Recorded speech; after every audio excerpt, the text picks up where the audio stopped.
जय जोहार। अपन देखा तो न्यूज पेज 21 में हो अपन के संग ललिता चक्रधारी। चलो एक नजर डालथन संझा के खबर में। छत्तीसगढ़ में सड़क हादसा में 3 दोस्त के मौत। परीक्षा दे के बाइक ले लौटत रहिस 12वीं के छात्र ला बस हारौन हिस। एम्बुलेंस ला रास्ता दे बर रुकिस पीएम के काफिला। अहमदाबाद ले गांधीनगर जात रहिस प्रधानमंत्री। कांग्रेस अध्यक्ष पद बर मल्लिकार्जुन खड़गे हा करिस नामांकन। जम्मू कश्मीर के बारामूला में सेना हा ज्वाइंट ऑपरेशन में 2 आतंकी ला मार गिराइस। मौके ले हथियार बरामद। ग्रैंड ओमिक्स सोसाइटी में बुलडोजर चली। श्रीकांत के घर के बाहर लगे 10 पाम ट्री हटाइस। दिल्ली के आदर्श नगर में 10वीं क्लास के स्टूडेंट के हत्या।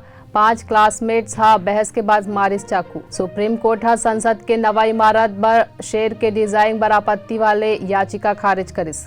दिल्ली सीएम केजरीवाल हा जताइस आशंका। बोलिन अब ए लोगन राघव चड्डा ला घलो करही गिरफ्तार। उत्तर प्रदेश में आजम के करीबी ला हाईकोर्ट ले नहीं मिलिस राहत। 72 लोगन के चार्जशीट रद्द। गोवा विधानसभा में नेता विपक्ष बनिस कांग्रेस विधायक यूरी एलोमाओ। ऐसे तमाम जानकारी ले लगातार अपडेट रहे बर दिखत रहो न्यूज पेज 21 आप मन के हक के बात।